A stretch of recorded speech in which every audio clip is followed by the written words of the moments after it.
digergaji oleh Yesaya atau Yeremia, digergaji oleh bangsanya sendiri. Tetapi kenapa kenabian Yesaya baru diakui setelah kematiannya? Ya karena itulah kebejatan manusia, dosa menutup, sehingga nubuatan-nubuatan Yesaya itu terkonfirmasi setelah dia mati. Nah, ini sifat manusia. Tetapi kita bisa melihat dari hidup Yesaya, Allah memang betul-betul menyatakan sesuatu kepada bangsa Israel, sehingga bangsa Israel belajar dari itu dan seterusnya. Demikian, Pak. Oke. Ya, terima kasih atas penjelasannya, Pak Justin. Ya, artinya kitab suci Bapak ini adalah karangan manusia menurut iman Bapak yang tadi. Ini saya hanya penekanan saja, Pak. Saya pakai kata tulisan ya, karena kata karangan sudah mengalami konotasi negatif. Jadi saya tadi pakai tulisan manusia yang diimani mendapatkan ilham, begitu ya? Nah, ilham ini bukan berarti si manusia ini tiba-tiba mendapatkan ide, kemudian matanya melotot putih semua, jalannya ngambang, mukanya bersinar, tangannya bergerak sendiri nulis, nggak seperti itu. Ya, artinya yang diilham, mendapatkan ilham. Ya, ilham ini kan sebenarnya makna yang sangat abstrak ya, tidak konkret. Ilham itu sebenarnya dinafas atau didorong oleh Allah untuk menulis itu, sehingga suatu saat bisa digunakan oleh Allah untuk mengungkapkan sesuatu gitu. Itu potensi ada kesalahan tidak, Pak? Namanya sebuah tulisan manusia, karena ilham ini kan hanya sebuah pengakuan keimanan. Betul. Itu memiliki potensi salah tidak menurut Bapak? Ya, kalau menggunakan penjikaan atau pengkalauan secara logika tentu saja, tetapi kita tidak menemukan itu, makanya disebut kitab suci. Tapi begini, masalah Alkitab suci kami itu bukan pada ranah begini, Pak, ini tidak bersalah, ini kudus. Enggak, itu salah orang Kristen yang seperti itu. Kitab suci itu bukan untuk dikultuskan seperti itu. Mengapa demikian? Kalau memang Allah ingin membuat suatu kitab kira-kira seperti itu ya, kenapa Allah tidak menjaganya sejak awal? Mana tulisan asli dari Musa? Kan ini pertanyaan otokritik, kritik terhadap diri sendiri, supaya apa? Orang Kristen kalau menjelaskan itu jangan lebay. Alkitab, kalau tanpa Alkitab kekristenan tidak ada. Loh, nggak seperti itu. Itu adalah dasar, tetapi sifatnya sarana iman. Lalu dasar dari iman Kristen yang bukan sarana tetapi yang sifatnya mutlak itu apa? Pribadi manusia Yesus Kristus.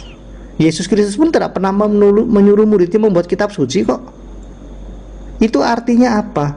Iman Kristen, pewahyuan terhadap pewahyuan Allah, itu bukan dengan modal klaim dari suatu kitab, ini kitab enggak, atau satu pribadi, Yesus punya kitab, tidak.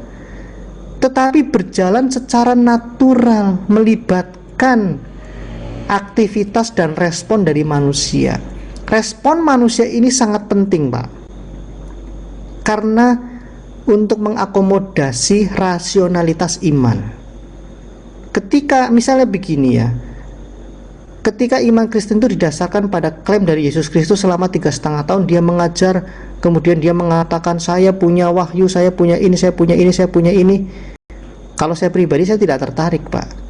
Tetapi justru ketika orang banyak menuliskan tentang Yesus, di situ kami melihat keotentikannya. Saya tidak akan percaya misalnya ada kejadian misalnya gini ya, Pak, maaf ya saya menjadi misalkan, misalnya Pak Agus Supeno ini mendapatkan mengklaim dirinya juara basket gitu ya. Kalau yang menceritakannya Pak Agus Supeno ini segala macam, kepercayaan saya agak kurang. Tapi kalau yang menceritakan para saksi-saksi atau saksi-saksi iman, loh kok semua orang menceritakan, mulai dari gubernur, wali kota, perangkat desa, tetangga, tukang sayur. Saya percaya karena tidak mungkin bohong. Oke. Ini saya garis bawahi, Pak. Jadi membuat sebuah perumpamaan, saya juara basket, kemudian kalau saya yang bercerita, justru Bapak meragukan. Tapi kalau orang lain yang cerita, maka bisa dikatakan valid. Gitu.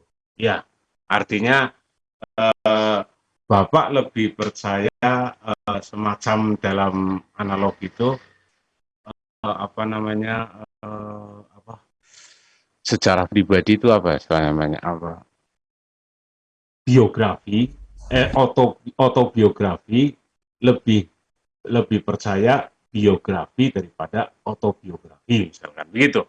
Itu analoginya begitu.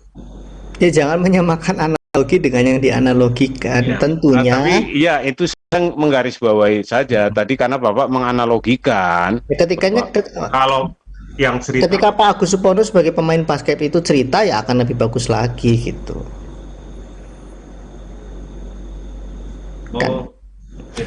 Jadi saya salah tangkap tadi. Iya. Yang saya tangkap, kalau Pak Agus yang cerita kurang dipercaya, tapi kalau yang bercerita saksi-saksi. Kalau cuma tadi saya mengatakan kalau cuma Pak Agus cerita, tidak ada orang lain, nah itu tidak ada orang lain, tidak dipercaya gitu. Ya, nah, jadi sekarang gini, sendiri. Artinya kitabnya Musa, ya, itu dikatakan ditulis oleh Musa. Lalu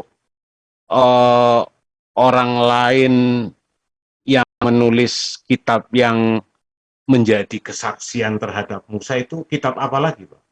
Artinya saksi-saksinya, misalkan tetangganya Musa, saudara kembarnya Musa, atau kitab Harun, misalkan Harun menulis kitab juga tentang Musa, misalkan. Nah, kalau kitabnya Musa itu yang mana? Ya, oke. Mungkin share screen-nya bisa ditutup dulu, Pak. Ya, oh ya, share screen-nya. Tapi ingat, Pak ya, Bapak namanya kesaksian, Pak ya. Ini dalam pemahaman kekristenan selama ini, saksi itu harus orang yang melihat langsung, katanya, melihat langsung. Tapi kalau Bapak punya definisi lain, ya silakan aja. Iya, ya. Iya, jadi di kitab Ulangan, saya lagi cari, saya mau share ya. Di Ulangan, mungkin teman-teman jadi ini saya share ya. Mungkin teman-teman juga menambahkan. Di sini ada Pak Timothy, ada Pak Mailan. Silakan Bapak. Ya, jadi gini, di kitab di kitab Ulangan ayat 5. Ulangan pasal 34 ayat 5. Lalu matilah Musa hamba Tuhan itu di sana di tanah Moab sesuai dengan firman Tuhan. Nah, kitab Ulangan ini yang menulis Yosua, Pak. Bagian-bagian akhirnya kira seperti itu. Karena Yosua yang menjadi suksesi ya, penerus dari Musa untuk memimpin bangsa Israel, dan dia menuliskan kematian Musa. Nah, kemudian di Injil Lukas gitu ya. Lukas 1 ayat 1. Nah, Lukas ini juga menyusun suatu banyak orang telah berusaha menyusun suatu berita tentang peristiwa-peristiwa yang telah terjadi di antara kita. Saat itu banyak sekali berita tentang Yesus, tapi banyak yang tidak valid, kira-kira seperti itu ya yang Lukas ingin sampaikan. Seperti yang disampaikan kepada kita oleh mereka yang dari semula adalah saksi mata dan pelayan firman. Karena itu, setelah aku menyelidiki segala peristiwa itu dengan seksama dari asal mulanya, aku mengambil keputusan untuk membukukannya dengan teratur bagimu, supaya engkau dapat mengetahui bahwa segala sesuatu yang diajarkan kepadamu sungguh benar. Jadi ini Lukas ini menempatkan tulisannya sebagai tulisan kesaksian, karena diambil dari para saksi mata. Misalnya dia menuliskan tentang peristiwa tentang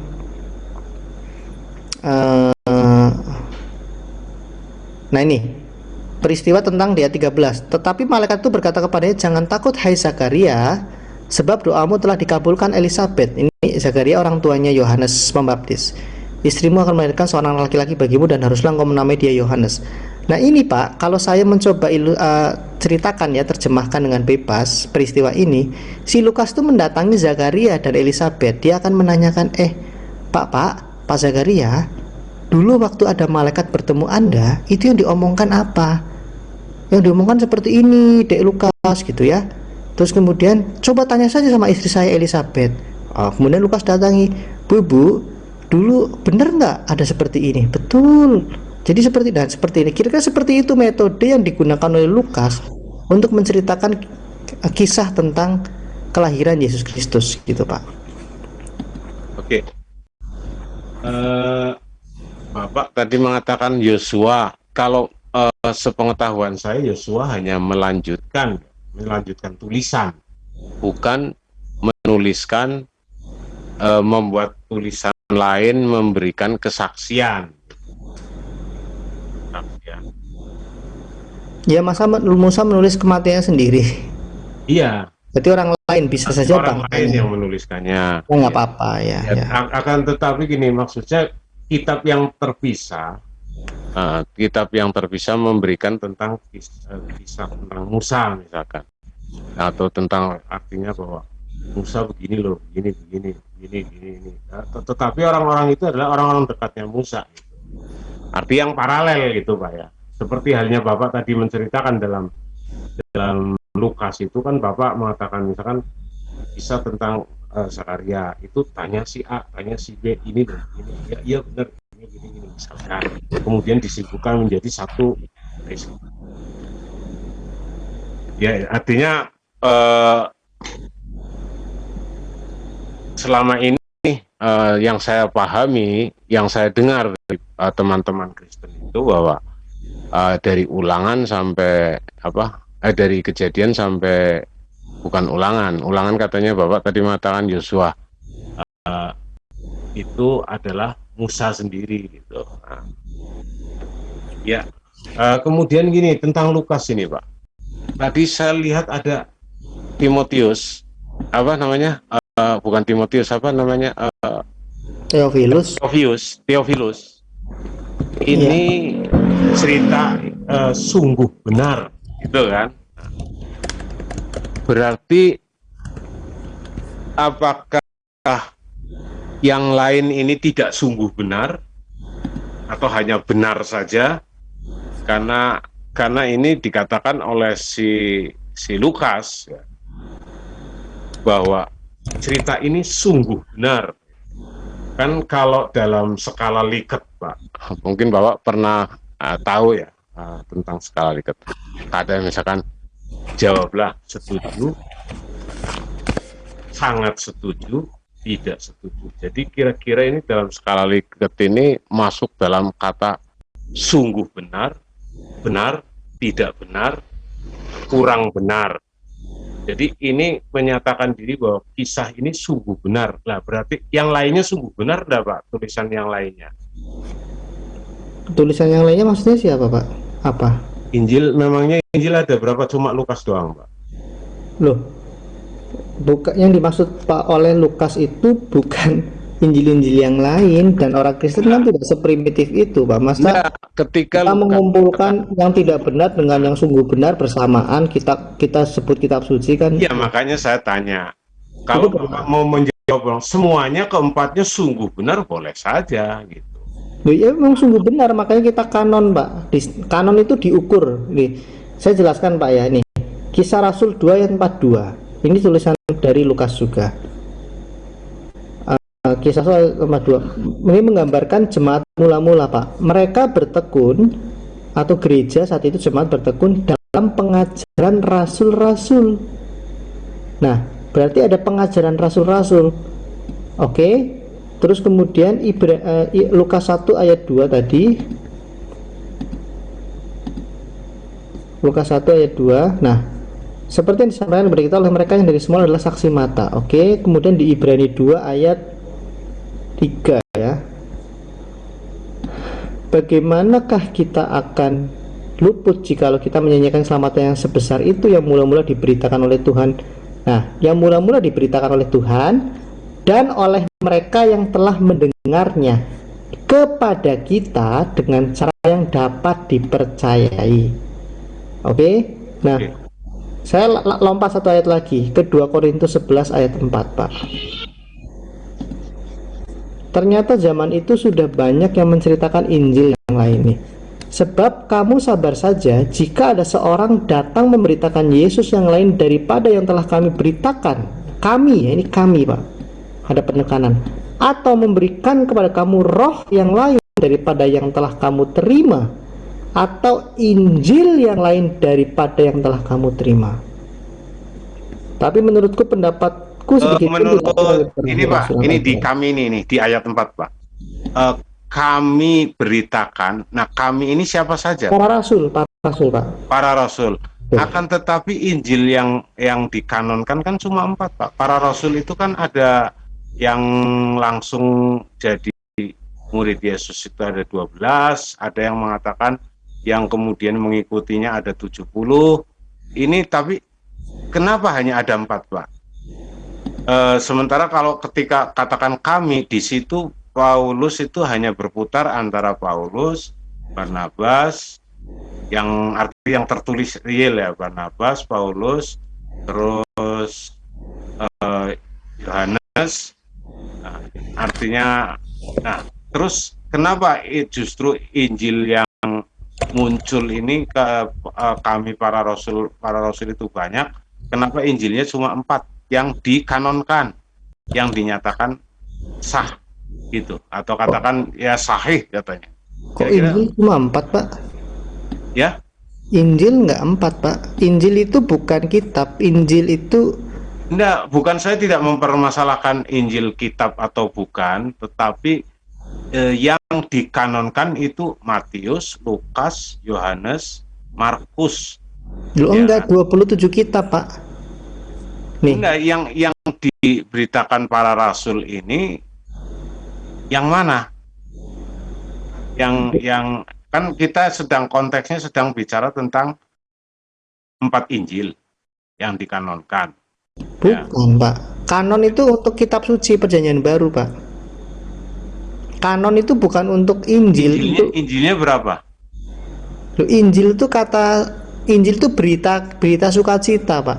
Iya, akan tetapi saya pernah mendapat satu kata pengantar, 4 Lukas, ada 4 Lukas, kitabnya Lukas, Yohanes, Matius, Markus, itu disebut Injil-Injil. Itu gimana? Berarti yang lainnya tidak dikatakan begitu.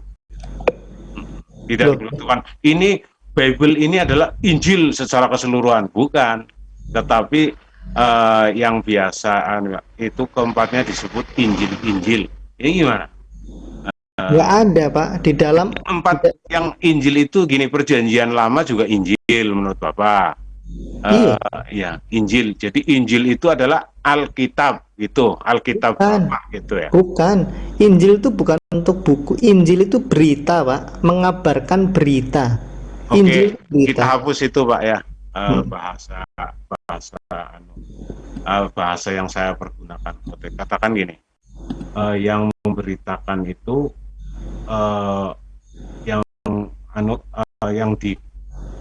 yang dikanonkan hanya 4 kitab saja. Ya. Kemudian para rasul-rasul itu kan ada 12 lebih, Pak. Kenapa hanya 4 kitab saja atau 5 kitab dengan 4-5? Terus ini pra Yesus Pak ya.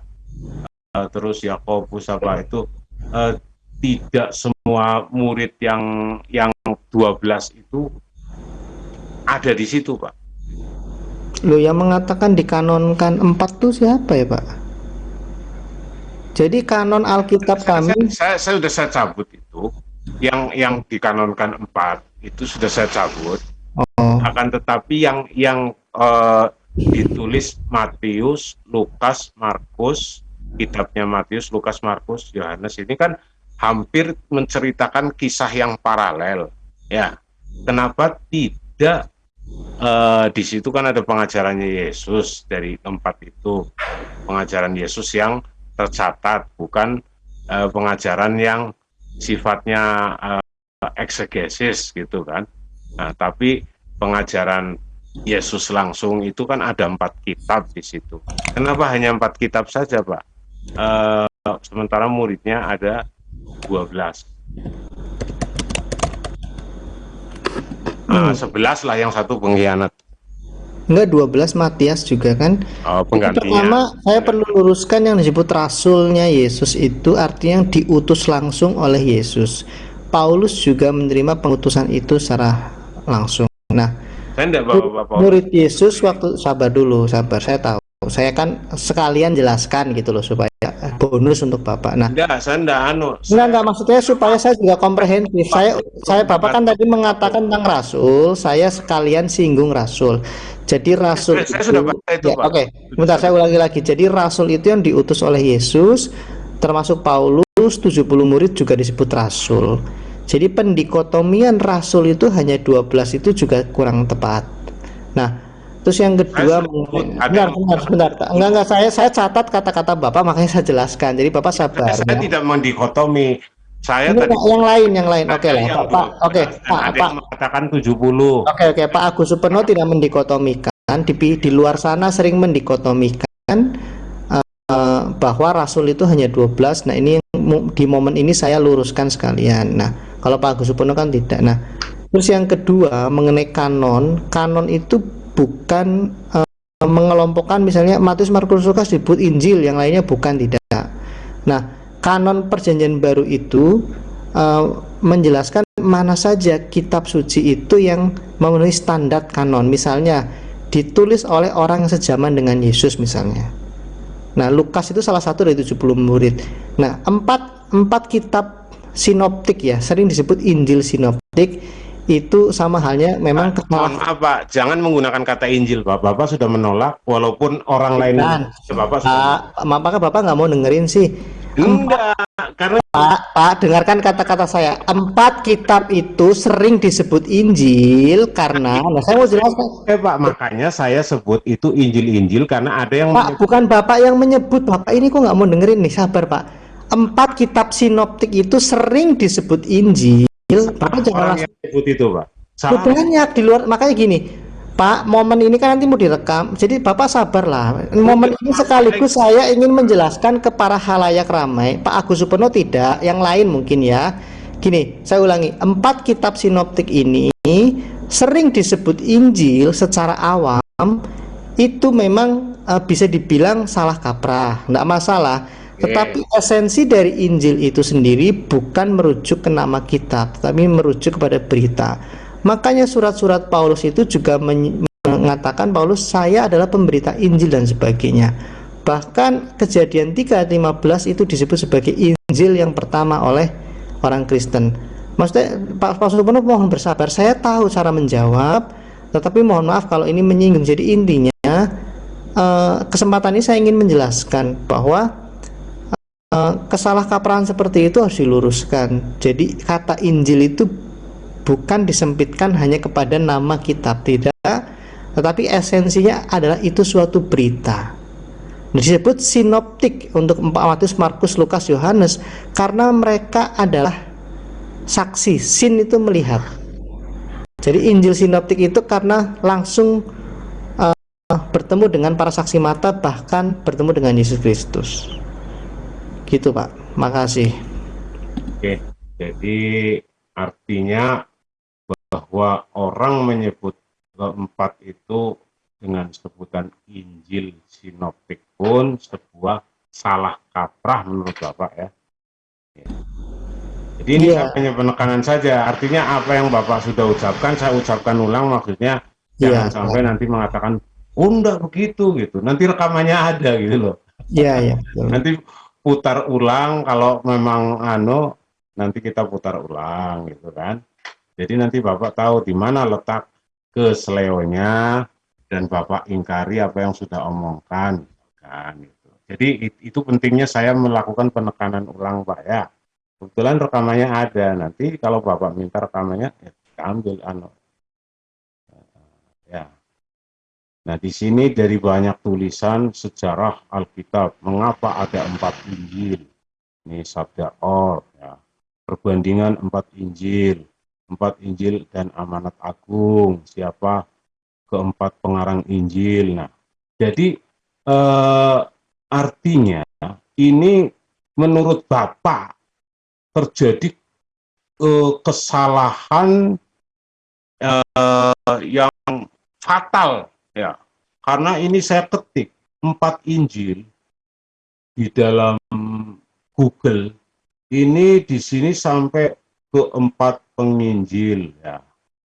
Mengapa memberi kita 4 Injil ya, 4 Injil. Nah, 4 Injil sekarang semua dalam Bible adalah Injil, itu ada berapa? Semua Alkitab seluruhan, Alkitab keseluruhan disebut, atau Injil bukan hanya 4. Injil bukan hanya 4, tetapi semua dalam Alkitab. Artinya ini kalau itu sebuah salah kaprah yang seandainya ini bisa menjadi borok gitu loh Pak. Ya, artinya yang sulit sekali untuk nah ya. Halaman ini berisi artikel tentang 4 bagian dari kitab suci Kristen untuk seluruh kitab suci Kristen ya, memberitakan Injil kepada semua manusia. Jadi ternyata apa yang Bapak berikan statement tadi itu tidak muncul dalam berbagai tulisan di dunia maya. Justru ketika saya ketik 4 Injil, itu dominan muncul tentang penjelasan bahwa Injil itu ada 4 itu loh. Nah ini, dan itu berarti menurut Bapak bahwa ini sudah kesalahan, saya simpulkan aja, bahwa itu sudah kesalahan yang sudah memborok atau sudah katakan sulit untuk diperbaiki lagi. Kira-kira strateginya seperti apa untuk mengembalikan pemikiran seperti jangan sampai ada tulisan-tulisan seperti itu lagi, Pak? Oke, silakan Pak. Kalau semuanya bisa diselesaikan oleh Google, kami tidak perlu bersusah payah ke sini. Nah, terus ini mohon maaf Pak, ini segini Pak. Google itu hanya membantu, alat bantu yang Bapak. Ya karena keyword Bapak, kata Bapak salah. Iya, walaupun saya salah, akan tetapi sedikit tidak dalam survei itu bisa kita melihat mayoritas pemahaman orang dari apa yang banyak ditulis di dunia maya.